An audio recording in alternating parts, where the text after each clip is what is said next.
মাগুরার একমাত্র পাইকারি একতা কাঁচা বাজারে প্রাকৃতিক দুর্যোগের অজুহাতে বেড়েই চলেছে কাঁচামরিচ, পেঁয়াজ, রসুন ও বেগুনের দাম। বাজার ঘুরে দেখা যায় কেজি প্রতি বেগুন বিক্রি হচ্ছে ৭৫ টাকায়, উচ্ছে ৬০ ও কচুমুখী ৪০ টাকা দরে বিক্রি হচ্ছে। তবে কিছুটা স্বস্তি মিলেছে পেঁপে ও লাউয়ে। পেঁপে কেজি প্রতি ৫ টাকা কমে ২০ এবং লাউ প্রতি পিস ১৫ টাকা কমে ৩৫ টাকায় বিক্রি হচ্ছে। লাল শাক ও ডাঁটা শাক মিলছে ৪০ টাকা কেজিতে। এছাড়া মিষ্টি কুমড়া, বরবটি ও কাঁচা কলার দাম রয়েছে অপরিবর্তিত। এদিকে পাট পচানোর কারণে সংকট দেখা দেয় চড়া দেশি মাছের বাজার। ভরা মৌসুমেও বড় আকারের ইলিশ প্রকারভেদে বিক্রি হচ্ছে ১৫০০ থেকে ৩০০০ টাকা কেজিতে। মাংসের বাজারে খাসি ১২০০, গরু ৭৫০ এবং ব্রয়লার মুরগি বিক্রি হচ্ছে ১৮৫ টাকায়। নিত্যপণ্যের এমন চড়া দামে ক্ষোভ জানিয়ে বাজারে কার্যকর সরকারি তদারকি বাড়ানোর দাবি জানিয়েছেন সাধারণ মানুষ।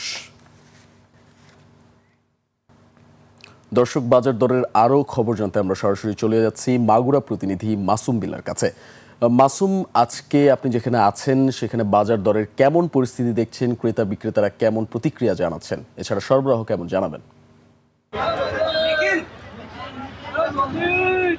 দীপু, আপনাকে ধন্যবাদ। আমি দাঁড়িয়ে আছি মাগুরা শহরের একমাত্র পাইকারি কাঁচা বাজার, একতা কাঁচা বাজার। এটা হচ্ছে মাগুরা ঢাকা রোডে অবস্থিত, ঢাকা খুলনা মহাসড়কের পাশেই। আমি সকাল থেকে বাজার তদারকির জন্য অবস্থান করছিলাম একতা কাঁচা বাজারে। তো আমি কাঁচা বাজার পরিদর্শন করে যেটা লক্ষ্য করেছি সেটা বৃষ্টির কারণ দেখিয়ে এবং ব্যবসায়ী যে সিন্ডিকেট আছে তাদের দাবি যে প্রাকৃতিক দুর্যোগের কারণে কিছু পণ্যের দাম বেড়েছে, যেগুলো পচনশীল পণ্য।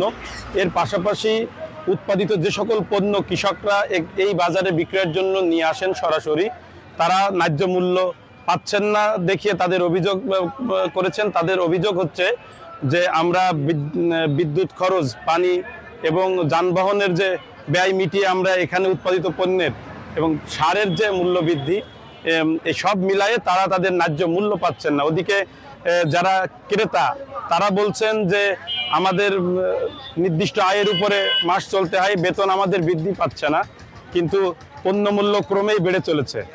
তবে সাধারণ ক্রেতাদের অভিযোগ যে মাগুরার বাজারে সরকারি যে তদারকি সেটা একেবারেই নাই, যার কারণে ব্যবসায়ীরা তাদের ইচ্ছামতো তাদের ব্যবসা পরিচালনা করছেন।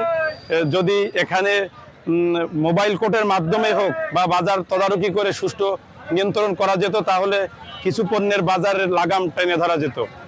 তবে মাগুরার বাজারের পাট পচানোর কারণে দেশি মাছের যে যোগান ছিল সেটা একেবারে হ্রাস পেয়েছে। এই সুযোগে চাষযোগ্য মাছ এবং সামুদ্রিক মাছের দাম বৃদ্ধি পেয়েছে। দীপু, এই ছিল মাগুরা থেকে আমার কাছে কাঁচা বাজার এবং মাংসের বাজারের সর্বশেষ তথ্য। জি, ধন্যবাদ মাসুম আপনাকে।